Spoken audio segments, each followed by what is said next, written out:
ஓம் சாந்தி. 9/6/2025 காலை முரளி. ஓம் சாந்தி. பாப்தாதா மதுபன். பாபா சொல்றாங்க, இனிமையான குழந்தைகளே, நீங்கள் முழு உலகத்திலும் சாந்தியின் ராஜ்யத்தை ஸ்தாபனை செய்யக்கூடிய பாபாவின் உதவியாளர்கள்னு சொல்றாரு. முழு உலகத்திலையும் சாந்தியின் ராஜ்யத்தை பாபா தான் செய்ய போறாரு.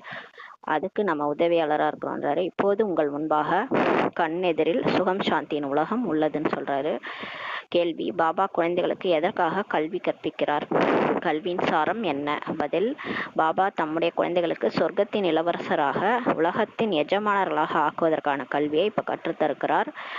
பாபா சொல்கிறார், கல்வியின் சாரமாவது உலக சம்பந்தப்பட்ட விஷயங்கள் அனைத்தையும் விட்டுவிடுங்கள். நம்மிடம் கோடி ரூபாய் உள்ளது, லட்சம் உள்ளது என நினைக்காதீர்கள். எதுவுமே கையில் வரப்போவதில்லை. நல்லபடியாக புருஷார்த்தம் செய்யுங்கள், படிப்பின் மீது கவனம் செலுத்துங்கள்னு சொல்லி பாபா சொல்றாரு. பாபா எதுக்கு கல்வி கற்பிக்க வந்திருக்காருன்னா, சொர்க்கத்துக்கே இளவரசராக, உலகத்துக்கே எஜமானர் ஆக்குவதற்காக வந்திருக்கிறாரு. அதுக்காக கல்வியோட சாரம் என்ன சொல்றாருன்னா, இங்க உலகத்துல இருக்கிற விஷயங்கள் சம்பந்தப்பட்ட எல்லா விஷயங்களையும் விட்டுடுங்க. கோடி ரூபாய், லட்சம் ரூபாய் இருக்குன்னா நினைக்காதீங்க. எதுவுமே இருக்க போதில்லை, எல்லாமே பழிய போகுது. நல்லபடியாக முயற்சி செய்யுங்க, படிப்பின் மீது கவனம் செலுத்துங்கன்றாரு. பாடல். கடைசியில் அந்த நாளும் இன்று வந்தது. ஓம் சாந்தி. குழந்தைகள், பாடலை கேட்டீங்க. கடைசியில் உலகத்தில் சாந்திக்கான சமயம் வந்துவிட்டது. அனைவரும் கேட்கின்றனர், சாந்தி எப்படி ஏற்படும்ட்டு எல்லாரும் உலகத்துல கேட்குறாங்க. ஏன்னா ஒரே சண்டை சச்சரவா இருக்கு. ஒரு நாடு இன்னொரு நாடு மேல குண்டு போது எப்படி இப்படி அமைதி வரும்னு கேட்குறாங்க. பிறகு யார் சரியான அறிவுரை தருகிறார்களோ அவர்களுக்கு பரிசு தருகின்றனர். நேரும் கூட அறிவுரை தந்திருந்தார், சாந்தியோ ஏற்படவே இல்லை. அட்வைஸ் கொடுக்குறவங்களுக்கு பரிசு கொடுக்குறாங்க. நேரு கூட அப்படி கொடுத்திருந்தாராம், சாந்தியோ ஏற்படலை, இன்னி வரைக்கும் அமைதி ஏற்படலை. அறிவுரை மட்டும் கொடுத்து விட்டு சென்றார்.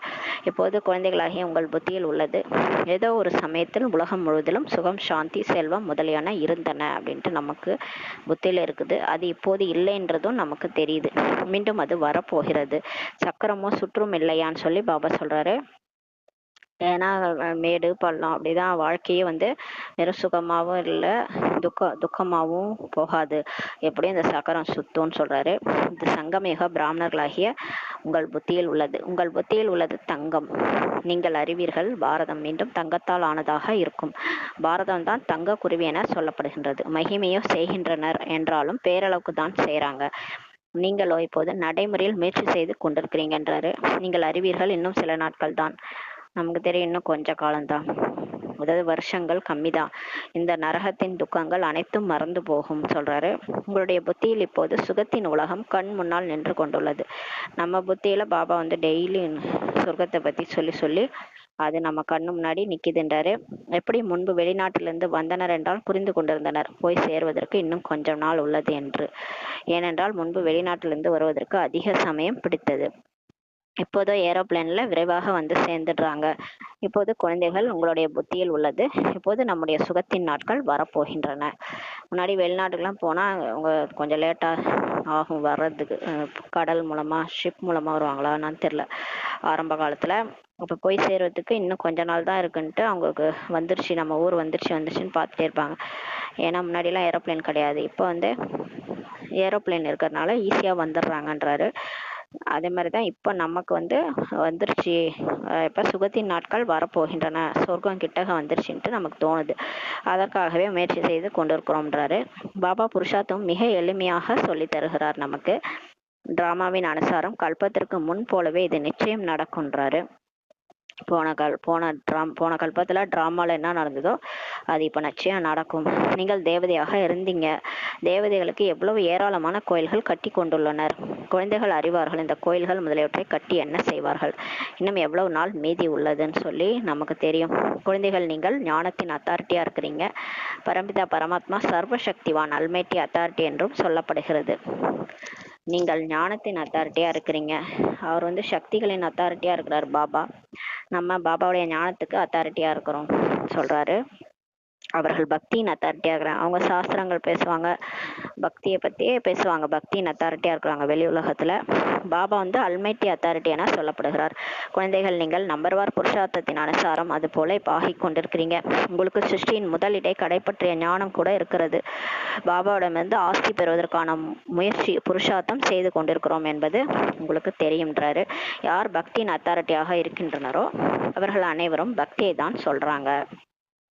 அவங்கள்ட்ட பக்தி செய்கிறவங்கள்ட்ட போய் பேசணும்னா அவங்க பக்தியை பற்றி தான் பேசுவாங்களே, இந்த கோயிலுக்கு போங்க அந்த கோயிலுக்கு போங்க, இந்த கோயிலில் போயிட்டு தொட்டில் கட்டுங்க, பக்தியை பற்றியே பேசிட்டு இருப்பாங்க. அவங்க பக்தியின் அத்தாரிட்டின்றாரு. நீங்கள் ஞானத்தின் அத்தாரிட்டி என்றால் ஞானத்தையே நீங்கள் சொல்கிறீங்கன்றாரு. சத்தியுகத்தில் பக்தி இருப்பதில்லை. சொர்க்கத்துல பக்தியே கிடையாது, அங்க கோயிலே கிடையாது. தேவதைகள் கோயிலுக்கு போக மாட்டாங்க. கோயில்ல இப்ப கோயிலே எதுக்கு கட்டுறோம்னா தேவதைகளுக்கு தான் கோயில் கட்டும். அந்த தேவதைகளை எதுக்கு வந்து கோயில் கட்ட போறாங்க? சொர்க்கத்துல பக்தியே இருப்பதில்லை. பூஜாரி ஒருவர் கூட இருக்க மாட்டார்கள் அங்க சொர்க்கத்துலன்றாரு. அனைவரும் அங்கே பூஜைக்குரியவர்களாகவே இருப்பாங்க. அங்க எல்லாரும் அங்க கோயில்ல இருக்கிற அந்த சாமிக்கு தகுதியானவங்க மாதிரி இருப்பாங்க. அவ்வளோ அன்பா அமைதியா கருணை உள்ளமுடையவங்களா நிர்விகாரியா இருப்பாங்க. அங்க இருக்கிறவங்களே அப்படிதான் இருப்பாங்க அனைவரும் சொர்க்கத்துலன்றாரு. அரைக்கல்பம் பூஜைக்குரியவர்களா இருப்பாங்க. அரைக்கல்பம் பூஜாரிகள் சொல்றாரு. பூஜைக்குரியவர்கள் என்றால் பாரதவாசிகளுக்காகவே தான். எனவே அது சொர்க்கம். இப்போது பாரதம் பூஜாரியாக ஆயிடுச்சு, நரகமாக உள்ளதுன்றாரு. குழந்தைகள், நீங்கள் இப்போது நடைமுறையில் வாழ்க்கையை உருவாக்கி கொண்டிருக்கிறீங்கன்னு சொல்லி பாபா சொல்றாரு.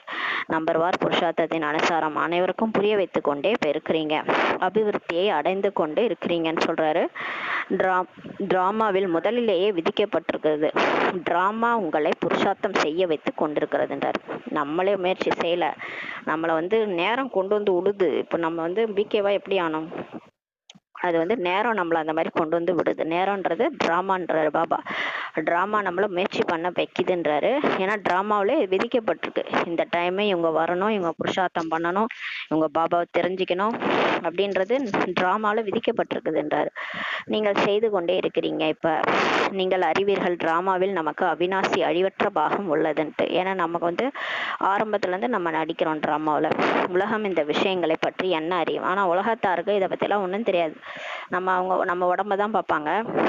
நம்ம எது சொன்னாலும் ஞானத்தை சொன்னாலும் அவங்க நம்ப மாட்டாங்க. ஏன்னா அவங்க இந்த இந்த வாழ்க்கையும் இந்த கலியுக நேரத்தையும் தான் தெரிஞ்சிருக்கிறாங்க.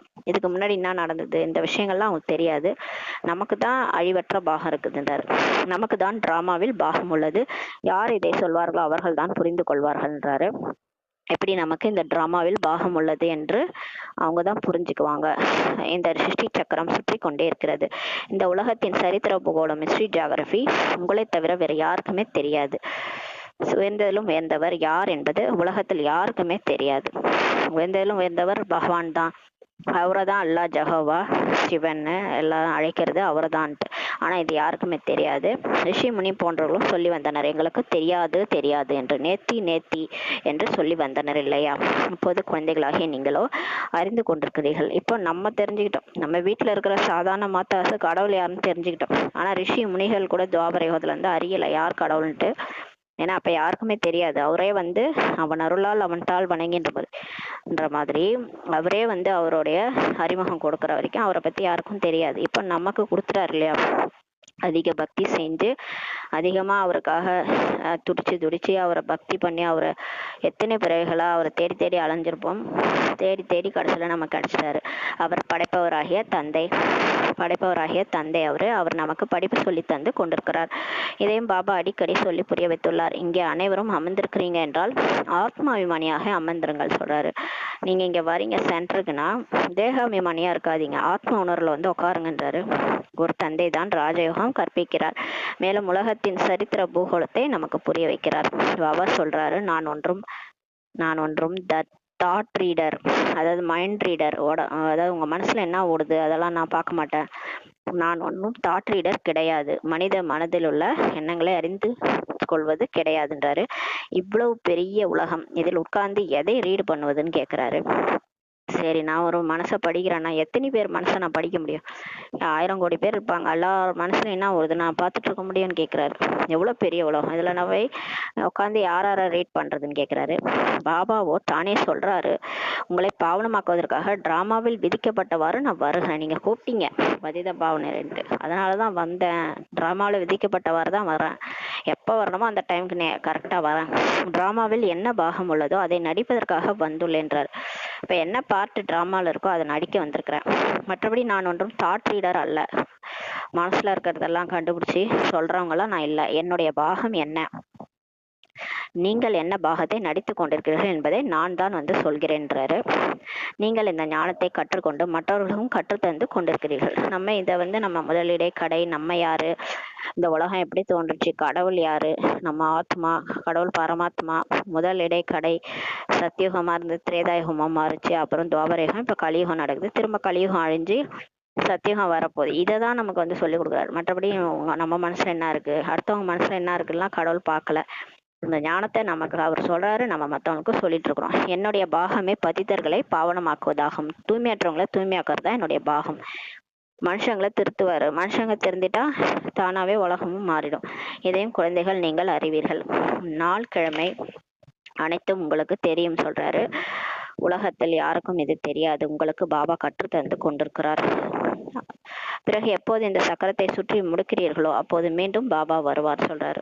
திரும்ப இப்போ சொல்லி கொடுக்குறாரா, திரும்ப நம்ம போய் தேவதை ஆயிட்டு திரும்ப ஃபர்ஸ்ட்ல இருந்து நடிச்சுட்டு திரும்ப இங்க இதே மாதிரி அந்த லைஃப்ல கலியுக வாழ்க்கையில கஷ்டப்பட்டு தேடி அலைஞ்சு நிற்போம். அப்போ திரும்ப பாபா வருவாரு. அந்த சமயம் எந்த காட்சி நடைபெற்றதோ அது மீண்டும் கல்பத்திற்கு பிறகும் நடைபெறும்ன்றாரு. இது ரிப்பீட் ஆயிட்டே இருக்கும். ஒரு வினாடி இன்னொன்றை போல இருக்காது. இப்போ இந்த செகண்ட் அடுத்த செகண்ட் மாதிரி இருக்காதுன்றாரு. இந்த நாடகம் சுற்றி கொண்டே இருக்கிறது. குழந்தைகளாகி உங்களுக்கு எல்லையற்ற நாடகத்தை பற்றியும் தெரியுன்றாரு. பிறகும் நீங்கள் அடிக்கடி மறந்துடுறீங்க. பாபா புத்தியில இதெல்லாம் இருக்குது. அவர் மேல இருந்து சாட்சியா வராரு. அவருக்கு மறக்கவே மாட்டேது இந்த டிராமா, இந்த ஞானம் எதுவுமே. ஆனா நம்ம மட்டும் அப்படியே ஊன்றி போய் இந்த சினிமாவில் நடிக்கிறோம். சினிமாவில் இருக்கிறவங்க ஊன்றி போய் நடிக்கிறாங்க. நம்ம மட்டும் இந்த வாழ்க்கையை வாழறோம்ல, இதுதான் உண்மை நினைச்சிட்டு வாழறோம். அதனால அடிக்கடி இந்த நாடகத்தை நம்ம மறந்துடுறோன்றாரு. பிறகும் நீங்கள் அடிக்கடி இது ஒரு டிராமான்றத மறந்துடுறீங்கன்னு சொல்றாரு. எல்லையற்ற நாடகம், இது ஒரு சினிமா நம்ம நடிச்சிட்டு இருக்கிறோன்றதே மறந்துடுறீங்க. பாபா சொல்கிறார், நீங்கள் நினைவு மட்டும் செய்யுங்கள். நம்முடைய பாபா தந்தையாக இருக்கிறார். நீங்க நினைங்க பாபா மட்டும் நினைங்க. அவரு எனக்கு அப்பாவா இருக்கிறார். அவரே ஆசிரியராகவும் இருக்கிறார், குருவாகவும் இருக்கிறார்.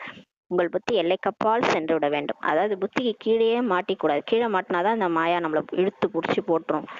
அது இது தேக சம்பந்தம், அந்த சொத்து, அது இதுன்ட்டு கீழே புத்தி மாட்டிக்கும். வேணும்னே நம்மள மாயா எதிரையா பிடிச்சி இழுத்து விட்டுரும்.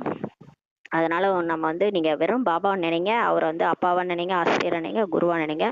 புத்தி எல்லைக்கப்பால போயிடணுன்றாரு. தந்தையின் மகிமை கேட்டு ஆத்மா குஷியாகி விடுகிறது இல்லையா? ஆத்மாவுக்கு எதை கேட்டா ஜாலியா இருக்குதுன்னா சிவனுடைய மகிமை பாட பாட ஆத்மா குஷி ஆகுதுன்றாரு. அனைவரும் சொல்றாங்க நம்முடைய தந்தை தந்தையாக ஆசிரியராக அவர் உண்மையிலும் உண்மையானவராக உள்ளார். யாரு? பாபா. சத்தியமானவர் சிவன். அவர் சொல்லி தரும் படிப்பும் உண்மையானது தான் இல்லையா? சத்தியமானவர் சிவன் பொய்யா பேசுவாரு. அவர் சொல்லி கொடுக்குற படிப்பு கூட உண்மையானதுன்னு சொல்றாரு. முழுமையான கீதையை சொல்லிட்டு இருக்கிறாரு.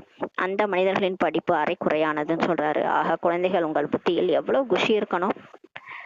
கடவுளே ஒரு பாடம் எடுக்கிறாரு. அதுவும் சத்தியமானவர் சிவன் சொல்றாரு. உண்மைதானே சொல்லிட்டு இருக்கிறாரு. நல்லதை தானே சொல்றாரு.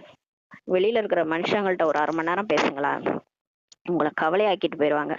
இன்னும் குழந்தை பிறக்கலையா, இன்னும் வீடு கட்டலையா, இன்னும் சம்பாதிக்கலையா, இன்னும் படிக்கலையா, இன்னும் மேற்படிப்பு படிக்கலையா, கேட்டு நம்ம மனசை கஷ்டப்படுத்தி நம்மளை படுக்க வச்சிருவாங்க. ஆனா இங்க பாபா என்ன பேசிட்டு இருக்காரு, பரவாயில்ல, நீங்க இது வரைக்கும் நடிச்சு வந்துட்டீங்க, இது கடைசி பிறவி, இது அடுத்த பிறவி நீ தேவதையாக போற, நீ போய் அடுத்த சக்கரம் சுத்த போற, நீ எப்பேற்பட்ட ஆள் தெரியுமான்ட்டு சொல்லி எப்படி நம்மளை உயரம் கலையில கொண்டு போறாரு. குஷி, அவர்கிட்ட பேசினா குஷி வருது. மனுஷங்கள்ட்ட போய் பேசுங்க, நல்லா இருக்கிறவங்களையும் படுக்க வச்சிருவாங்க. அது பாபா சொல்றாரு. இப்ப குழந்தைகளுடைய புத்தியில் எவ்வளவு குஷி இருக்கணும். பெரிய பரீட்சை பாஸ் செய்கிறவர்களின் புத்தியில் அதிக குஷி இருக்கும் சொல்றாரு. இப்ப ஒரு பெரிய பரீட்சை இப்ப எழுதுறாங்க, IAS, கலெக்டர் அந்த மாதிரிலாம் எழுதுறாங்கன்னா அவங்க புத்தியில அதிக குஷி இருக்கும். ஏன்னா பாஸ் ஆயிட்டாங்க, கலெக்டர் ஆயிட்டாங்கன்னா அவ்வளவு குஷி இருக்கும். அப்ப நம்ம என்ன படிப்பு படிச்சுட்டு இருக்கோம்? நீங்கள் எவ்வளவு உயர்ந்த படிப்பு படிக்கிறீங்க என்றால் எவ்வளவு அளவற்ற குஷி இருக்கணும். பாபா கேட்கிறாரு, ஏன் அந்த குஷியின் அளவு அதிகரிக்கல? ஒரு கலெக்டர் IAS படிக்கிறாங்க, கலெக்டர் ஆயிட்டாங்கன்னா எவ்வளவு குஷி இருக்கும். நீங்க எப்பேற்பட்ட படிப்பு திறமை படிச்சுட்டு இருக்கிறீங்க? உலகத்திலே உயர்ந்த படிப்பு நீங்க தான் படிக்கிறீங்கன்னா அப்ப எவ்வளவு குஷி மனசுக்குள்ள இருக்கணும். ஏன் அவ்வளவு குஷி வரல? பகவான் பாபா எல்லையற்ற தந்தை நமக்கு படிப்பு சொல்லி தந்து கொண்டிருக்கிறார். உங்களுக்கு மெய் சிலிர்க்கணும். கடவுளே எனக்கு பாடம் எடுக்கிறார். அதே எபிசோடு தொடர்கதை ரிப்பீட் ஆகி கொண்டிருக்கிறது. உங்களை தவிர வேற யாருக்குமே இது தெரியாது. கல்பத்தின் ஆயுளையே அதிகமாக ஆக்கிட்டாங்க. அவங்க தான் லட்சக்கணக்கான வருஷம் ஏத்தாங்க. அப்புறம் புத்தியில என்ன பதியும்? கடவுள் வந்து 5000 வருஷம்னு சொல்றாரு. கலியுகம் முடிய போது சொர்க்கம் வரப்போகுதுன்னு சொல்றாரு. இவங்க என்ன சொல்றாங்க, ஆஹா கலியுகம் இன்னும் 40,000 வருஷம், இப்பதான் அது குழந்தையா இருக்குது, ஸ்கூல் போயிட்டு இருக்குது, இன்னும் கலியுகம் படிச்சு பெருசாகி கல்யாணம் ஆகி குழந்தை பெற்று அது ஒன்றும் அதுக்கு வந்து கலியுகம் முடியறதுக்கு இன்னும் 40,000 ஆண்டு ஆகும்னு சொல்றாங்க. வயசு அதிகமா கலியுகத்துக்கு. பாபா சொல்றத நம்ப மாட்றாங்க. இப்படி சொன்னா இருக்கிறவங்களுக்கு எப்படி இருக்கணும்? மனசு கஷ்டமா தான் இருக்கும். என்ன இது ஒரு உலகம், இப்பயே நம்மளால தாக்கு பிடிக்க முடியல, சாப்பாடு இல்ல, மாடி மேல மாடி வீடு கட்டுறாங்க, நிக்க கூட இடம் இல்ல, இதுல நம்ம எப்படிதான் வாழ போறோம்ட்டு கவலை தான் வரும் அதிகமா இல்லையா? இப்ப பாபா வந்து சொல்றாரு, உண்மையானதை சொல்றாரு, அதை நம்ப மாட்றாங்க. உங்களுடைய புத்தியில் இப்போது 5000 வருஷங்களில் முழு கதையும் இப்போது சக்கரமாக சுற்றி கொண்டுள்ளதுன்றாரு. இதுதான் சுயதர்சன சக்கரம் என்று சொல்லப்படுகிறதுன்னு சொல்றாரு. இப்ப நமக்கு தெரியும் 5000 வருஷம் கதை, 2500 வருஷம் சொர்க்கம், 2500 வருஷம் நரகம். இந்த நரகத்துல வந்து கடைசியில சங்கமயுகத்துல வந்து எல்லா ஆத்மாக்களையும் மாத்தி சொர்க்கத்துக்கு கூட்டு போறாரு. முடிய போகுது, அவ்வளவுதான். நம்ம சந்தோஷமா இருக்க வேண்டியதுதான். குழந்தைகள் சொல்கின்றனர், பாபா புயல்கள் அதிகம் வருகின்றனன்னு சொல்லி பாபாட்ட சொல்றாங்க. புயல்கள்னா எண்ணங்களின் புயல்கள் தான், இந்த சம்ஸ்காரங்களின் புயல்கள் வேற வருது. 5 விகாரத்தை விட முடியல, சம்ஸ்காரம் மாற மாட்டுது, இதெல்லாம் புயலா வெடிக்குது, நாங்கள் மறந்து போகிறோம். பாபா சொல்றாரு, நீங்கள் யாரை மறந்து போகிறீர்கள்னு கேக்குறாரு. நாங்க மறந்து போயிடுறோம் பாபா. யாரை மறந்துடுறோம்? உங்களை இரட்டை கிரீடம் அணிந்த உலகின் எஜமானராக ஆக்குகிற பாபாவை நீங்கள் எப்படி மறக்கிறீங்கன்னு சொல்லி கேக்குறாரு. பாபா கேக்குறாரு, நீங்க நம்பலையா? உங்களைதான் கொண்டு போய் சொர்க்கத்துல லட்சுமி நாராயணா இரட்டை கிரீடம் அணிந்த உலகின் எஜமானரா ஆக்கன, என்னைய மறந்துறீங்களா? எப்படி மறக்கிறீங்கன்னு சொல்லி கேக்குறாரு. வேற யாரையும் நீங்கள் மறப்பதில்லை. சரி, இந்த பிறவில இருக்கிற யாரையாவது மறக்கிறீங்களா? மனைவி, குழந்தை, குட்டிகள், சித்தப்பா, பெரியப்பா, மாமா, உற்றார், உறவினர் எல்லாம் உங்களுக்கு நினைவு இருக்குது, அதை எப்படி கடவுள் மறக்கிறீங்க? பாபா கேக்குறாரு. டெய்லி கிளாஸ் எடுக்கிறாருல, டெய்லி 1 மணி நேரம் கிளாஸ் எடுக்கிறாரு, அவர் எப்படி மறக்கிறீங்க? அவர் தான் உங்களை வந்து எல்லா பிரச்சனையில இருந்தும் இங்க இருக்கிறவங்க எல்லாம் நம்மளை கஷ்டப்படுத்தி பார்ப்பாங்க, நம்மளை துக்கம் கொடுப்பாங்க. அவர் சாயங்காலம் வந்து 1 மணி நேரம் கிளாஸ் எடுத்து நம்மளை சரி பண்ணி விடுவார் நம்ம மனசை. ஆனா அவரை நம்ம மறந்துடுவோம், மற்றவங்களாம் ஞாபகம் வச்சிருப்போம். அவங்க நமக்கு கெடுதலையே செஞ்சாலும் அவங்கள ஞாபகம் வச்சிருப்போம். அதான் கேட்குறாரு. மற்றபடி இந்த விஷயத்தை நீங்கள் ஏன் மறந்துடுறீங்கன்னு சொல்லி கேட்குறாரு.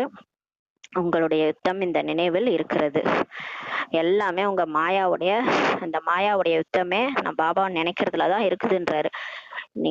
நீங்க வந்து நினைக்கணும்னு உட்காந்தீங்கன்னா மாயா உங்களை நினைக்க விடாது. ஏன்னா 63 ஜென்மம் நமக்கு பந்தனம், அந்த பந்தனம் தான் நம்மளை நினைக்க விடாம பண்ணுது. எவ்வளவு முடியுமோ நினைவு செய்ய வேண்டும்ன்றாரு. ஆனா இப்ப எவ்வளவு முடியுதோ நடுவில் ஒரு நிமிஷம், 2 நிமிஷம், 3 நிமிஷம்ன்ட்டு நினைங்கன்றாரு. இப்பயே கொஞ்சம் கொஞ்சம் நினைச்சுக்கோங்க. குழந்தைகள் தங்களின் முன்னேற்றத்திற்காக அதிகாலையில இருந்து பாபாவின் நினைவில் சுற்றி வர வேண்டும்ன்றாரு.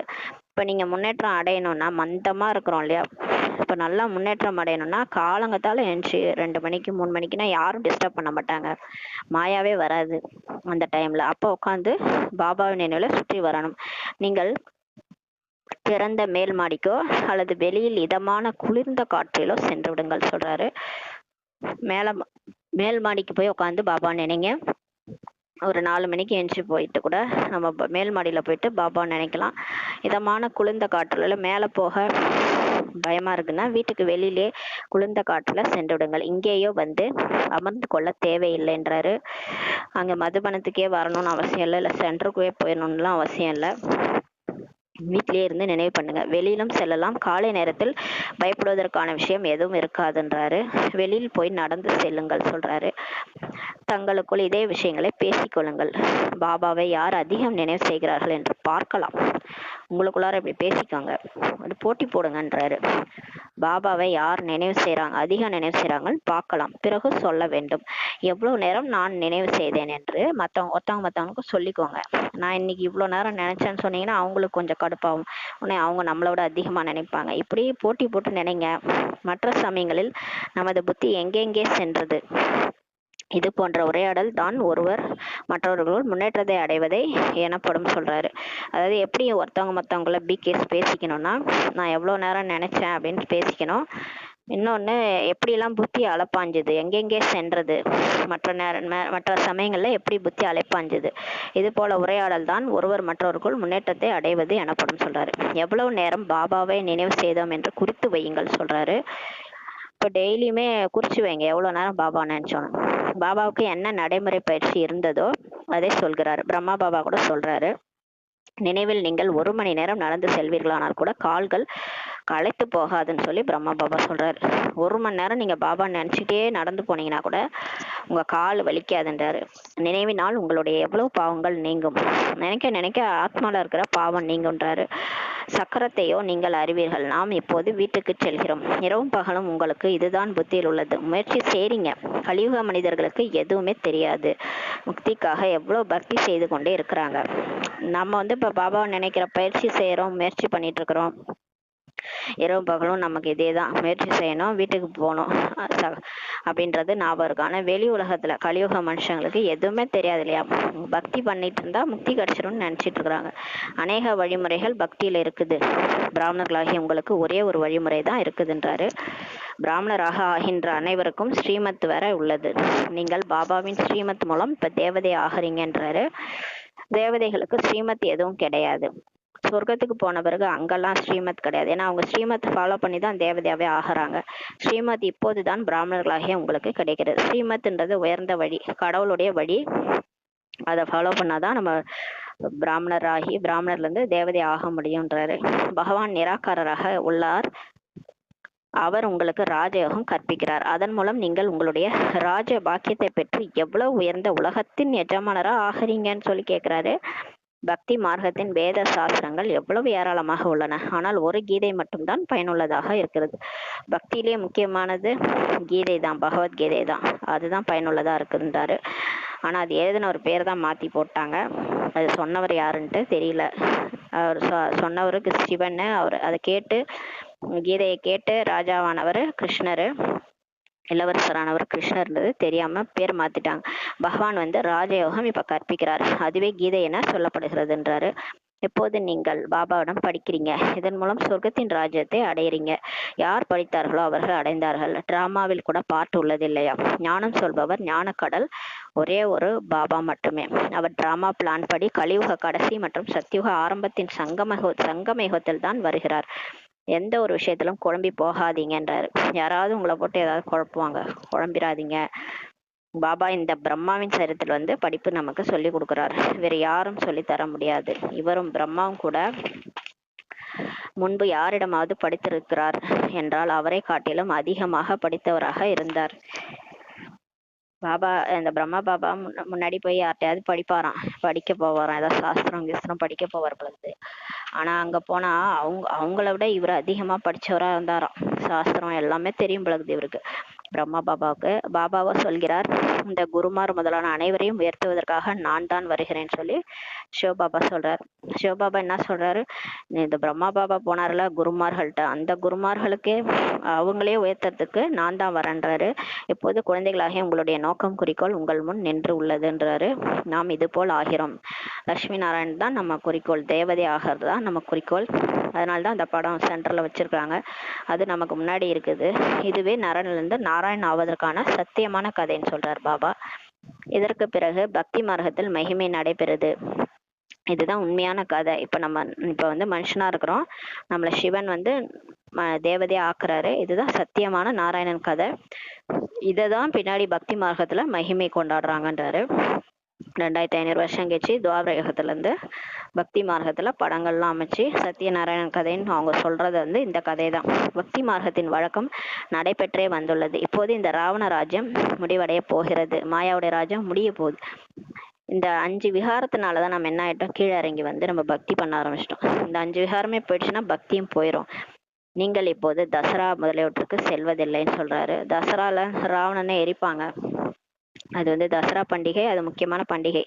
ஆனா நம்ம இப்ப அதுக்கெல்லாம் போகிறது இல்லை. நீங்களோ இவர்கள் என்ன செய்கிறார்கள் என்று புரிய வைப்பீர்கள். நம்ம போனாலும் என்ன செய்யறாங்கன்றத நம்ம புரிய வைப்போம். இதுவோ சிறு குழந்தைகளின் காரியமாகும். பெரிய பெரிய மனிதர்கள் பார்க்க வராங்க ராவணனை எப்படி எரிக்கிறாங்கன்ட்டு. இந்த ராவணன் யார் என்று யாராலும் சொல்ல முடியாது. பக்தியில யாருக்கும் இந்த ராவணன், அந்த 10 தலை ராவணன் யாருன்னே தெரியாது. நமக்கு ஞானத்துலதான் தெரிஞ்சிருக்குது. 5 விகாரம் ஆணுக்கு 5 விகாரம் பெண்ணுக்கு தான் அந்த ராவணனுடைய சிலையா காமிச்சிருக்கிறாங்க. யாரும் 10 தலையோட எந்த ஒரு மனுஷனும் கிடையாது. 5000 வருஷம் நம்ம பார்த்துருக்குறோம். ராவண ராஜ்யம் இல்லையா, தசரா முதலியவற்றில் எவ்வளவு மகிழ்ச்சியை கொண்டாடுறாங்க. அதில் ராவணனை எரித்தே வந்துள்ளனர். எதுக்கு எரிக்கிறாங்க?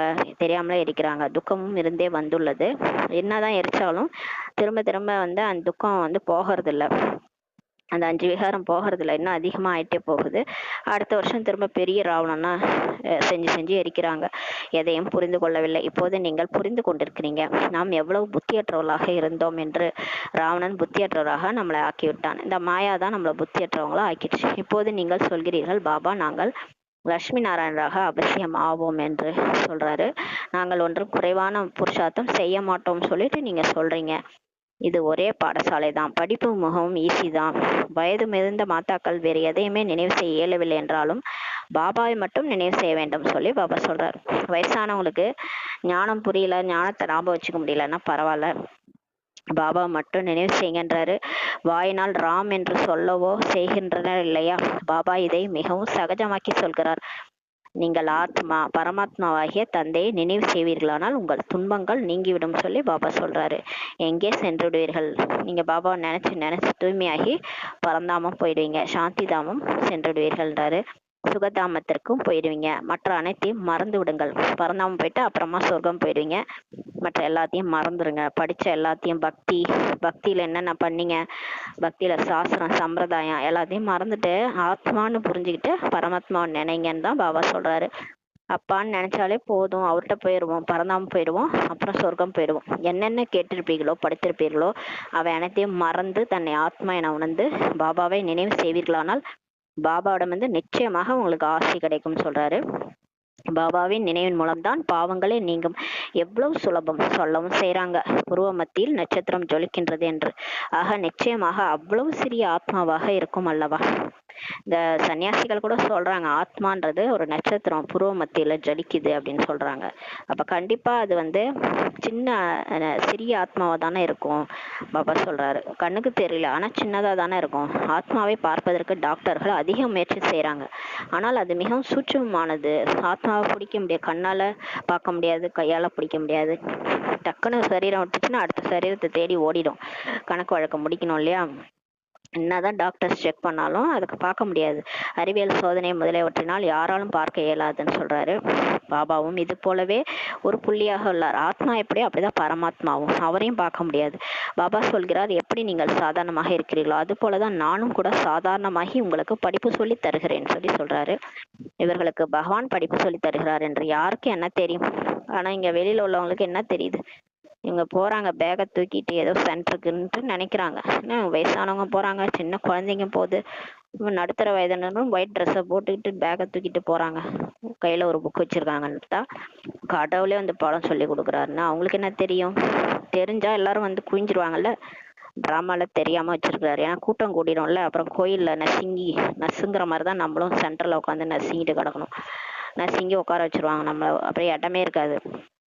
அதனாலதான் இப்படி டிராமா டிக்கு டிக்குன்னு நவுந்துட்டு இருக்குது. வெளியில இருக்கிறவங்களுக்கெல்லாம் தெரியாதுன்றாரு.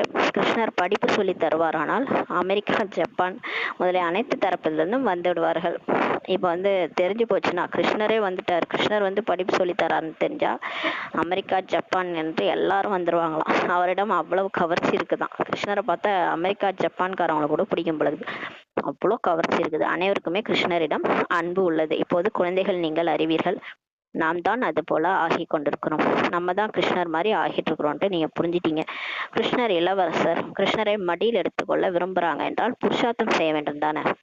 இப்ப கிருஷ்ணர் மாதிரி ஆகணும்னு ஆசை மட்டும் இருக்குன்னா அப்ப அந்த மாதிரி ஆகிறதுக்கு புருஷார்த்தம் முயற்சி செய்யணும் இல்லையா. ஸ்ரீமத் படி நடக்கணும், அமிர்த வேலை எழுந்திருக்கணும், பாபாவை நினைக்கணும், முரளி நிறைய படிக்கணும், புருஷார்த்தம் தாரணை செய்யணும், தெய்வீக குணங்களை தாரணை செய்யணும், சேவையும் செய்யணும், மற்றவங்களுக்கு போய் பாபாவுடைய ஞானத்தை புரிய வைக்கணும். இந்த நாளத்தையும் பண்ணி 4 சப்ஜெக்ட்லயும் ஃபர்ஸ்ட் மார்க் எடுத்தா தானே கிருஷ்ணர் ஆக முடியும். கிருஷ்ணரை மடியில எடுத்துக்கிறாங்கன்னா அப்ப அந்த அளவுக்கு முயற்சி செய்யணுன்றாரு. பெரிய விஷயம் ஒன்றும் இல்லை.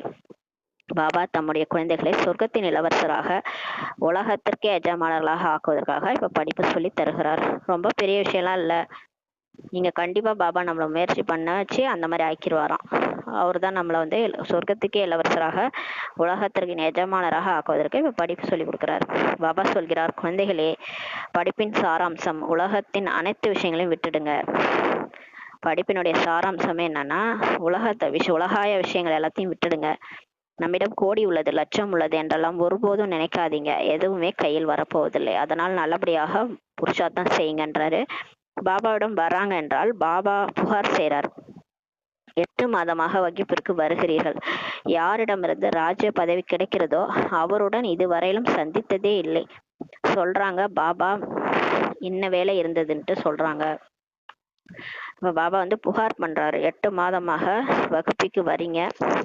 வகுப்புக்கு 8 மாதமா கிளாஸ் எடுக்கிறாரு பாபா. 8 மாதமா கிளாஸ்க்கு வராங்க. யார்கிட்ட வந்து ராஜ்ய பதவி கிடைக்குதோ, இப்போ சிவபாபா தான் ராஜ்ய பதவி கொடுக்குறாருன்னா அவருடன் இதுவரையிலும் சந்தித்ததே இல்லைன்னா சொல்றாங்க பாபா கிட்ட, பாபா இந்த வேலை இருந்துச்சு அதனால வர முடியல. பாபா சொல்றாரு, அட நீங்கள் இறந்து விட்டால் பிறகு இங்கே எப்படி வருவீங்கன்னு சொல்லி கேட்குறாரு. டைமே இல்லை, சாக்கு போக்கு சொல்லிட்டே இருந்தீங்கன்னா திடீர்னு செத்து போயிட்டீங்கன்னா என்ன பண்ணுவீங்கன்னு கேட்குறாரு. அப்புறம் வரோன்னா செத்து போயிட்டீங்கன்னா என்ன ஆகுறதுன்னு சொல்லி கேட்குறாரு. இந்த சாக்கு போக்கு செல்லப்படி ஆகாதுன்னு சொல்லி பாபா சொல்றாரு. இந்த மாதிரி அந்த வேலை இந்த வேலைலாம் கிளாஸ் வந்து ஸ்கிப் பண்ணாதீங்க. அப்புறம் வந்து மரணம் தலை மேலே இருக்குது, அதனால இப்பதான் டைம், இப்பவே காற்றுள்ள போதே தூற்றிக்கொள்ளுன்னு சொல்லுவாங்கல்ல, அந்த மாதிரி டைம் இருக்கும் போதே பாபாட்ட படிப்பு எடுத்துக்காங்கன்றாரு. பாபா ராஜயோகம் கற்பித்து கொண்டிருக்கிறார், நீங்கள் கற்றுக்கொள்வதில்லை. யார் அதிக பக்தி செய்துள்ளனரோ அவர்களுக்கு 7 நாள் என்ன, 1 செகண்ட்ல கூட அம்பு தைக்க முடியுன்றாரு. 1 வினாடியில் உலகத்தின் எஜமானர் ஆக முடியும். ஆமா, உண்மையிலே யார் அதிக பக்தி செஞ்சாங்களோ, கடவுளை தேடினாங்களோ அவங்களுக்கு 7 நாள் கோர்ஸ்லாம் தேவையில்லை. 7 நாள் கோர்ஸ் இல்லாமலே 1 செகண்ட்ல முரளியில 1 பாயிண்ட்டை கேட்டா கூட அவங்களுக்கு அம்பு பாஞ்சிரும். அதுக்கப்புறம் அவங்க கிளாஸ் கண்டினியூஸா வர ஆரம்பிச்சிருவாங்க. அவங்க அதுக்கப்புறம் அவங்களோட தேடல்ல அவங்க டெய்லி முரளி படிச்சு எல்லா விஷயத்தையும் தெரிஞ்சுக்குவாங்க தானாவே. 1 வினாடியில் உலகத்தின் எஜமானரா ஆக முடிகின்றார். இவர் தானே அனுபவசாலியாக பிரம்மா அமர்ந்துள்ளார். விநாச காட்சிகளை கூட பார்த்தார். பிரம்மா உடம்புல வந்து சிவபாபா விநாச காட்சிகளை தான் ஃபர்ஸ்ட் காமிச்சார் அவருக்கு. அதுக்கப்புறம் விஷ்ணு ஸ்வரூபத்தை காமிச்சார். சதுர்புஜ ரூபத்தை பார்த்தார். அவ்வளவுதான், புரிந்து கொண்டார். அந்த ஒரு காட்சியை பார்த்ததுமே பிரம்மா பாபா மாறிட்டார். இந்த காட்சியை காட்டுறது சிவன் தான். நம்ம இந்த மாதிரி ஒரு உலகத்தை உருவாக்குன்ட்டு ஒரு அசரீரி குரல் கேட்டுச்சு. அதோட புரிஞ்சுக்கிட்டாரு, ஓஹோ நாம் உலகத்தின் எஜமானர் ஆக போகிறோம்ட்டு புரிஞ்சுக்கிட்டாரு. சாட்சாத்காரம் அவருக்கு கிடைத்தது, ஊக்கம் வந்தது. உடனே அனைத்தையும் விட்டுட்டாரு. அதாவது இந்த உலகாய விஷயங்கள்லாம் விட்டுட்டாரு. இங்கே குழந்தைகளாகிய உங்களுக்கு தெரியும் பாபா வந்துள்ளார். இப்ப நமக்கு தெரியும் பிரம்மா பாபாவுக்காவது காட்சி கிடைச்சு, ஆனா நமக்கு தெரியும், நமக்கு புரிஞ்சு போச்சு பாபா வந்திருக்கிறாருன்ட்டு. உலக ராஜ்ய பதவி தருவதற்காக தான் பாபா வந்துள்ளார். பாபா கேட்கிறாரு, நிச்சயம் எப்போது ஏற்பட்டது என்று. பாபா அவங்கள கேட்குறாரு. ஒருத்தவங்க வந்தாங்கல்ல, சிலரை கேட்குறாரு, உங்களுக்கு நிச்சயம் எப்போது ஏற்பட்டதுன்னு. அப்போது சொல்றாங்க 8 மாதம் ஆகுறதுன்ட்டு சொல்றாங்க. 8 மாசமா கிளாஸ்க்கு வராங்கல்ல, 8 மாசத்துக்கு ஆகுது எங்களுக்கு நிச்சய புத்தி வந்துன்னு சொல்றாங்க பாபாட்ட. பாபா புரிய வைத்துள்ளார், முக்கியமான விஷயம் நினைவு மற்றும் ஞானம், மற்றபடி காட்சி பார்க்கறதெல்லாம் ஒன்றுத்துக்கும் ஆகாதுன்னு சொல்றாரு. தந்தை அறிந்து கொண்டு விட்டால் பிறகு படிக்க தொடங்குங்கள் சொல்லி பாபா சொல்றாரு. அப்போது நீங்களும் இது போல தேவதையா ஆகிடுவீங்கன்னு சொல்லி பாபா சொல்றாரு. பாயிண்ட்டுகள் கூட கிடைக்கின்றன. முரளியில நிறைய பாயிண்ட்ஸ் கிடைக்குது. அவற்றை யாருக்கு வேண்டுமானாலும் நீங்கள் புரிய வைக்க முடியும். மிக இனிமையாக புரிய வைங்க. யாரை பார்த்தாலும் ஞானத்தை சொல்லுங்க, ஞானத்தை இனிமையா சொல்லி புரிய வைங்கன்றாரு. பதித்த பாவனராகிய சிவபாபா சொல்றாரு, என்ன நினைவு செய்வீர்களானால் பாவனமாகி பாவன உலகத்திற்கு, அதாவது சொர்க்கத்துக்கு மாலிக் எஜமானன் ஆகிடுவீங்க அப்படின்னு சொல்லி சொல்லுங்க. யுக்தியோடு புரிய வைக்கணும். கடவுளே வந்து சொல்றாருன்ற மாதிரி சொல்லி புரிய வைக்கணும். ஆனா யுக்தியா சொல்லி புரிய வைக்கணும். நீங்கள் விரும்புகிறீர்கள் இல்லையா, கடவுளாகிய தந்தை நம்மை இந்த துன்பத்திலிருந்து விடுவித்து இனிமையான வீட்டுக்கு அழைத்து செல்ல வேண்டும் என்று. நல்லது, நம்ம தான் ஆசைப்படுறோம்ல. இப்ப இந்த துக்க உலகத்துல இருந்து நம்மள பாபா வந்து கூட்டு போகணும்ட்டு இப்போது உங்கள் மீது கரை படிந்துள்ளது. இருந்தாலும் எப்படி போக முடியல, ஏன்னா நம்ம தலை மேல பாவ சுமை இருக்கு. ஆத்மால கரை இருந்தா பாபா கூட்டு போக மாட்டாரு. அதற்காக பாபா சொல்கிறார், என்னை நினைவு செய்யுங்கள். அதனால பாபாவை நினைச்சு அந்த கரையெல்லாம் போன பிறகுதான் நம்ம அவர் கூடவே போக முடியும். அது வரைக்கும் இங்கேதான் கிடக்கணும். இந்த சங்கமேகத்துல இப்படிதான் முயற்சி பண்ணிட்டே இருக்கணும். எப்ப நம்ம தூய்மை ஆகிறோமோ அப்பதான் பாபா கூட நம்ம போக முடியும். நல்லது. இனிமேலும் இனிமையான தேடி கண்டெடுக்கப்பட்ட செல்ல குழந்தைகளுக்கு தாயும் தந்தையுமாகிய பாப்தாதாவின் அன்பு நினைவு மற்றும் காலை வணக்கம். ஆன்மீக குழந்தைகளுக்கு ஆன்மீக தாய் தந்தையின் நமஸ்தே. நம் ஆன்மீக குழந்தைகள் ஆன்மீக தாய் தந்தைக்கு நமஸ்தே. தாரணைக்கான முக்கிய சாரம். ஃபர்ஸ்ட் பாயிண்ட், அதிகாலையில் எழுந்து நடந்து கொண்டே பாபாவை நினைவு செய்யுங்கள். உங்களுக்குள் ஒருவருக்கொருவர் இது போன்ற இனிமையான ஆன்மீக உரையாடல் செய்யுங்கள். யார் எவ்வளவு நேரம் பாபாவை நினைவு செய்கிறார்கள் என பார்க்கலாம் அப்படின்னு பேசிக்கோங்க. அதெல்லாம் போட்டி தான் இருக்கணும், பொறாமலாம் இருக்கக்கூடாது. போட்டி போட்டு நினைவு செய்யுங்க பாபாவை. ஜாலியாக பேசிக்கிட்டு ஜாலியாக செய்யுங்க. ஆன்மீக உரையாடல் செய்யுங்க. யார் எவ்வளவு நேரம் பாபாவை நினைவு செய்கிறார்கள் என பார்க்கலாம். பிறகு தங்களின் அனுபவம் மற்றவங்களுக்கு சொல்லுங்கன்னு சொல்றாரு. ரெண்டாவது பாயிண்ட், தந்தை அறிந்து கொண்டு விட்டீர்களானால் பிறகு எந்த ஒரு சாக்கு போக்கும் சொல்லக்கூடாது. பாபாவை தெரிஞ்சுக்கிட்டீங்க, அப்புறம் என்ன சாக்கு போக்கு சொல்றீங்க? நம்பிக்கை வந்துருச்சு இல்லையா, நம்பிக்கை ஆயிட்டீங்க, அப்புறம் என்ன இன்னும் சாக்கு போக்கு சொல்லக்கூடாது. படிப்பில் ஈடுபட்டு விட வேண்டும். டைம் இல்லை, கிளாஸுக்கு வர படிக்க டைம் இல்லை, முரளி படிக்கல அப்படின்லாம் சொல்லக்கூடாது. ஏன்னா அப்புறம் இறந்துட்டீங்கன்னா என்ன பண்றதுன்னு சொல்லியிருக்காரு. அதனால படிப்பில் ஈடுபட்டு விட வேண்டும். முரளியை ஒருபோதும் தவற விடக்கூடாது சொல்றாரு. வரதானம், அனைவரிடமும் குணங்களை பார்த்தாலும் தந்தையின் குணங்களை தன்னுள் தாரணை செய்பவராக குணமூர்த்தி ஆகுக என்ற வரதானம் கொடுக்குறாரு. இப்போ நம்ம எல்லார்ட்டையும் நல்ல குணங்களும் இருக்குது இல்லையா, அந்த குணங்களை பார்க்கும்போது அவங்களோட கவர்ச்சியில் போயிடக்கூடாது. ஏன்னா அவங்களுக்கு அந்த குணங்களே எப்படி வந்ததுன்னா பாபாட்ட தான் வந்தது. இப்போ ஒருத்தவங்க அன்பாக நம்மக்கிட்ட பேசுகிறாங்க, அன்பாக பழகிறாங்கன்னா அவங்களும் பாபாவோட குழந்தை தான். அந்த ஆத்மா பரமாத்மாவுடைய குழந்தை. அந்த ஆத்மாவுக்கு அந்த குணம் எங்கேருந்து வந்துச்சுன்னா பரமாத்மாட்ட இருந்து தான் வந்தது. அதனால தந்தையின் குணங்களை உங்களுக்குள்ளார தாரணை செஞ்சு குணமூர்த்தி ஆகுக. யாருக்கிட்ட என்னென்ன குணம் இருக்கோ அதெல்லாம் நீங்க கிரகிச்சு அதை உங்களுக்குள்ளார தாரணை பண்ணிக்கோங்க. அந்த மாதிரி குணமூர்த்தி ஆகுகன்ற வரதானம் கொடுக்குறாரு. சங்கம யுகத்தில் எந்த குழந்தைகள் குணமெனும் மாலையை கையாளுவாரோ அவரே வெற்றி மாலையில் வருகின்றார். எனவே தூய அன்னப்பறவையாகி அனைவரிடமும் குணத்தையே பாருங்க. அன்னப்பறவை நல்லதை எடுத்துக்கிட்டு கெட்டதை விட்டுடும். பாலில் இருக்கிற தண்ணியை பிரித்து எடுத்துடும். பால் எடுத்துக்கும், கல்லையும் அந்த ரத்தினத்தையும் பிரித்து எடுக்கும். அது மாதிரி நல்லது கெட்டதை பிரித்து பாருங்க. எல்லாருக்கிட்டையும் அவகுணமும் இருக்கும், குணமும் இருக்கும். அந்த அவகுணத்தை விட்டுடுங்க, அதை பார்க்காதீங்க. அவங்கள்ட்ட இருக்க நல்ல குணத்தை மட்டும் கிரகிச்சுக்கோங்க. அன்னப்பறவை மாதிரி ஒரு தந்தையின் குணங்களையே தன்னுள் கொண்டு வாருங்கள். அப்போ அவங்கள்ட்ட இருக்க நல்ல குணம் அது கடவுளுடைய குணம் தான். அன்பா இருக்கிறாங்க, பாசமா பேசுறாங்க, அமைதியா இருக்கிறாங்க, அறிவா இருக்கிறாங்க, ஆனந்தமா எப்பயுமே அந்த சிலர் அப்படியே என்ன திட்டினாலும் கண்டுக்க மாட்டாங்க. இந்த குழந்தைகள்லாம் பாருங்க, நம்ம திட்டுவானா நம்மளே தான் காட்டி பிடிச்சிக்கோங்க. அதாவது எதுவுமே சரளமா இருப்பாங்க. அந்த சரளத்தன்மை இது எல்லாமே பாபாட்ட இருந்து வர குணங்கள் தான். சக்திகள் கூட சகிப்புத்தன்மை, அதிகமா சகிச்சுக்கிறது, உள்ளடக்கிக்கிறது, எல்லாத்தையும் இப்போ எல்லார்ட்டையும் சொல்லாம தனக்குள்ளார கரைச்சிக்கிறது, சகித்து கொள்ளும் சக்தி, ஏற்றுக்கொள்ளும் சக்தி. இந்த மாதிரி ஒவ்வொருத்தவங்கள்ட்டையும் ஒரு குணம் இருக்கும். அது பாருங்க, அவங்களாம் எப்படி இருக்கிறாங்கன்னு பார்த்து அவங்கள மாதிரி நீங்க அப்படியே மாறிடுங்க. ஆனா அது எல்லாமே கடவுளுடைய குணங்கள் தான். அவங்கள்ட்ட இருந்து எடுத்துக்காங்க, அந்த நல்ல குணத்தை மட்டும் எடுத்துக்காங்க. மற்றபடி மாயாவுடைய குணங்களும் இருக்கும். கோவமா பேசுறது, ஒரு இடத்துல இருக்கிறத இன்னொரு இடத்துல போய் சொல்றது, இதெல்லாம் மாயாவுடைய குணம். அதெல்லாம் பார்த்தும் பார்க்காம விட்டுடுங்க. அதை நீங்க பார்த்தீங்கன்னா அதெல்லாம் உங்களுக்குள்ளார ஸ்டோர் ஆயிடும்ன்றாரு. அதனால கெட்டதை பார்க்காதீங்க, நல்லதை மட்டும் அன்னப்பறவை மாதிரி பார்த்து தனக்குள்ளார அதை கொண்டு வாங்க. இந்த குணமாலை அனைவர் கழுத்திலும் உள்ளதுன்றாரு. ஒருவர் தந்தையின் குணங்களை எந்த அளவிற்கு கொண்டு வருவாரோ அந்த அளவு மாலை பெரியதாகுன்றாரு. ஒருத்தவங்க எந்த அளவுக்கு பாபாவுடைய குணங்களை மற்றவங்கள்ட்ட இருக்கிறத கிரகிச்சு தனக்குள்ளார கொண்டு வராங்களோ அந்த அளவு அவங்களுடைய மாலை பெருசாகுன்றாரு. அதாவது அந்த அளவுக்கு அவங்களுடைய குணங்களும் அதிகமாக, அவங்க குணங்களை எல்லாரும் புகழ் பாடுவாங்க. மாலை பெருசாகுன்றாரு. குணங்களை சிந்தனை செய்வதால் தானும் குணமூர்த்தி ஆவீர்கள்னு சொல்றாரு. இப்ப அடுத்தவங்களுடைய குணங்களெல்லாம் சிந்தனை பண்ணி நானும் அது மாதிரி ஆகணும், இவங்க அன்பா இருக்கிறாங்க, நானும் அவங்கள்ட்ட இருந்து அந்த அன்பு குணத்தை நான் பார்த்துக்கிறேன், அதை பார்த்து கத்துக்கிறேன், இவங்க கொஞ்சம் அறிவா இருக்கிறாங்க, எல்லாத்துலயும் சாமர்த்தியமா இருக்கிறாங்க, அந்த சாமர்த்தியமான அந்த குணத்தை கத்துக்குங்க. அப்புறம் எப்படி அவங்க சிலர் அந்த சிக்கனமா இருப்பாங்க, சிலர் சிக்கனமா இருப்பாங்க, சரளமா இருப்பாங்க, இதெல்லாம் கூட நம்ம கற்றுக்கணும். நமக்கு தெரியாது, சில குணங்கள் நமக்கு இருக்காது. அதை வந்து மற்றவங்கள்ட்ட இருந்து கற்றுக்கணும். அந்த மாதிரி கற்றுக்கிட்டு எல்லாத்தையும் அதை சிந்தனை பண்ணி அதை தனக்குள்ளார கொண்டு வந்துட்டீங்கன்னா நீங்கள் குணமுத்தி ஆவீங்கன்னு சொல்லி சொல்கிறாரு. இதன் நினைவாகவே தேவதைகள் மற்றும் சக்திகளின் கழுத்தில் மாலையை காண்பிக்கிறாங்க.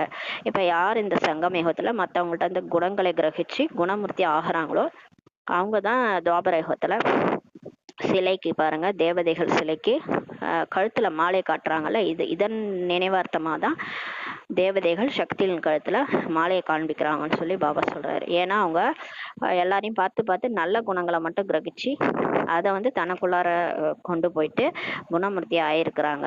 அப்பதானே அவங்க வந்து நல்லவங்களா மாறி இருப்பாங்க. அப்ப அந்த சங்கமயுகத்துல எல்லார்ட்ட இருக்கிற நல்ல குணத்தை மட்டும் எடுத்து நல்லவங்களாவே மாறி இருக்கிறாங்க. அதனாலதான் அவங்க வந்து தேவதைன்ட்டு சொல்றோம். ஸ்லோகன்: சாட்சி எனும் பார்வையாளர் மனோநிலையை சரியாக நிர்ணயம் செய்வதற்கான ஆசனமாகும் சொல்றாரு. இப்ப யார் சாட்சியா இருக்கிறோமோ, சாட்சியா இருந்து பாக்குறோமோ எல்லாத்தையும், அந்த மனநிலை தான் வந்து நம்மளால சரியான முடிவெடுக்க முடியும். சரியான முடிவெடுக்கக்கூடிய ஆசனம் வந்து சாட்சியா இருந்து பாக்குறது தான் சொல்றாரு. இப்போ ஒருத்தவங்க, இப்போ நமக்கு நம்ம ஃபேமிலியில் ஒரு பிரச்சனை நினச்சிக்கோங்களேன், நம்மளே அதை வந்து சரி பண்ணணுன்னும் போது நம்மளால சரி பண்ண முடியாது. ஏன்னா நம்ம வந்து நமக்கு பற்று இருக்கும், அதனால நம்ம முடிவு எடுக்கும்போது தப்பா முடிவு எடுப்போம். இதே நீங்க வேற யார்ட்டையாவது போயிட்டு கேட்டீங்கன்னா அவங்களுக்கும் நம்ம ஃபேமிலிக்கு சம்மதம் இல்லைன்னா சாட்சியா இருந்து அவங்க பார்த்து இதுதாங்க கரெக்டு, இதை நீங்க செஞ்சீங்கன்னா கரெக்டா இருக்கும்னு சொல்லுவாங்க. ஏன்னா அவங்களுக்கும் நம்ம ஃபேமிலிக்கும் சம்மந்தமே கிடையாது. சாட்சியா இருந்து பார்த்து இது கரெக்ட், இந்த டெசிஷன் கரெக்ட், இதை எடுத்தீங்கன்னா உங்க யாருக்கும் எந்த பிரச்சனையும் வராதுன்னு சொல்லி சொல்லுவாங்க, தீர்ப்பு சொல்லுவாங்க. அது மாதிரிலாம் நம்ம வந்து வெளியில போய் சிலர்கிட்ட கேட்போம். அவங்க சாட்சியா இருந்து பார்த்து சொல்லும் போது கரெக்டா சொல்லுவாங்க. இப்போ பாபா சொல்றாரு, அந்த மாதிரி நம்ம வெளியில போய் யார்ட்டையும் கேட்காம நம்மளே சாட்சி சீட்ல உட்காந்து பார்வையாளரா இருந்து, நான் இந்த உடம்புல இருக்கிற ஆத்மா, நான் சாட்சியா இருந்து பாக்குறேன், இப்ப எந்த முடிவு எடுத்தா என்னுடைய லைஃபுக்கு சரியா இருக்கும்ட்டு நீங்களே சாட்சியா இருந்து அந்த மனநிலையில இருந்து சரியான முடிவெடுங்க. அப்ப சரியான முடிவு எடுக்கிறதுக்கான ஆசனம் வந்து சாட்சி பார்வையாளர் ஸ்திதி தான் சொல்லி சொல்றாரு. நம்மளே சாட்சியா இருந்து நம்ம வாழ்க்கையில இருக்கிற பிரச்சனைக்கு முடிவெடுக்கணும். அவ்யக்த இஷாரா: ஆத்மீக ஸ்திதியில் நிலைத்திருப்பதற்கான அபியாசம் செய்யுங்கள். உள்முக நோக்குள்ளவர் ஆகுங்கள். உள்நோக்கு முகமாகி செயல் புரிந்தால் தடைகளிலிருந்து வீண் எண்ணங்களிலிருந்து தப்பி தருவீங்க. இப்ப உள்நோக்கு முகம்னா வேற ஒன்றும் இல்லை, அதான் நான் ஆத்மா நெற்றி பூர்வத்துல இருக்கிறேன், இந்த உடல் இல்லை அப்படின்ற அந்த உணர்வுல இருந்து செயல் செய்யும் போது தடையெல்லாம் வர்றதில்ல, அந்த தடை வீண் எண்ணங்கள் இருந்து தப்பிச்சிருவீங்கன்றாரு. உங்களுக்கு டைமும் வேஸ்ட் ஆகாது, டைம் மீதமாகுன்றாரு. உள்நோக்கு முகமாகி இருப்பதால் நினைவுகள் சக்திசாலி ஆகுது. மேலும் ஆத்மா எனும் கண் சக்திசாலி ஆகிவிடும்ன்றாரு. இந்த உள்நோக்கு முகம் வெளியே பார்க்காம நம்மளே பார்க்கறது, நம்மளே நோட் பண்ணிட்டு இருக்கிறது. நம்ம இப்ப என்ன பண்றோம்னா வெளியே தானே பார்க்குறோம். வெளியே யார் என்ன, இவங்கள்ட்ட என்ன குணம் தப்பா இருக்குது, இவங்க ஏன் அப்படி இருக்கிறாங்க, இப்படியே அடுத்தவங்களையே நோட் பண்றதை விட்டுட்டு உள்ளுக்குள்ளார நம்மள நோட் பண்ணிட்டே இருக்கிறோம்னு நினைச்சுக்கோங்களேன். அப்ப அது வந்து ஆத்ம உணர்வு வந்துருதுன்றாரு. நினைவு வந்து சக்திசாலி ஆகுதுன்றாரு. நான் ஆத்மான்ற உணர்வு வந்துருது. அந்த உள்நோக்கு முகமாகும் போது ஆத்மான்ற உணர்வு வரும்போது ஆத்மா எனும் கண் வந்து சக்திசாலி ஆகிடும். இதனால் வர இருக்கின்ற தடைகளும் தானாகவே இன்று சோதனை வரும் என்று தெரிய வரும்ன்றாரு. இப்ப உள்நோக்கு முகமா இருக்கும்போது நமக்கு வந்து தெரிஞ்சிருமா என்னென்ன இப்ப தடையெல்லாம் வரப்போகுது, அப்புறம் என்னென்ன சோதனை தாள்லாம் வரப்போகுதுன்றது நமக்கு தெரிஞ்சிடும்ன்றாரு. யார் உள்நோக்கு முகமா இருக்கிறாங்களோ அவங்களுக்கு தெரிஞ்சிடும் என்னென்ன டெஸ்ட் பேப்பர் வரப்போகுதுன்னு. அப்ப மாயா எப்படி வரப்போகுதுன்றது நமக்கு தெரிஞ்சிடும்ன்றாரு உள்நோக்கு முகமா இருக்கும்போது. வெளிநோக்கு முகமா இருந்தா இது மாயானே தெரியாது, நம்ம மட்டும் ரியாக்ட் பண்ணிட்டு உட்காந்து டென்ஷன் ஆயிட்டு அப்புறமா ஐயோ இது மாயா, இது ஒரு டெஸ்ட் பேப்பர்னு தெரியாமலே ரியாக்ட் பண்ணிட்டோமேன்ட்டு கவலைப்பட்டுட்டு இருப்போம். அதாவது ரியாக்ட் பண்ணிட்டு அப்புறமா யோசிச்சுட்டு உட்காந்துருப்போம். இப்போ வந்து நீங்க உள்நோக்கு முகமா இருந்தீங்கன்னா உங்களுக்கு தெரிஞ்சிடும் இது வந்து மாயா வரப்போகுது, என்னென்ன டெஸ்ட் எல்லாம் வரப்போகுதுன்றது தெரிஞ்சிடும். எந்த அளவு முன்னதாகவே தென்படுமோ புத்திசாலி ஆவதால் வெற்றி அடைவீர்கள். முன்னாடியே இந்த மாதிரி மாயாலாம் வரப்போகுது, இந்த மாதிரி பிரச்சனை எல்லாம் வரப்போகுதுன்ட்டு உங்களுக்கு தெரிஞ்சு போச்சுன்னா நீங்க உள்நோக்கு முகமா ஆத்ம ரூபத்துல இருக்கும்போது, ஆத்ம உணர்வுல இருக்கும்போது உங்களுக்கு தெரிஞ்சிடும் இதெல்லாம் டெஸ்ட் பேப்பர் வரப்போகுதுன்ட்டு. வர்றதுக்கு முன்னாடியே தெரிஞ்சுக்கிட்டு புத்திசாலி ஆகுறதுனால நீங்க அந்த மாயால பாஸ் ஆயிடுவீங்கன்னு சொல்லி சொல்றாரு. ஓம் சாந்தி. நன்றி பாபா, நன்றி ராமா, நன்றி பரிவாரம்.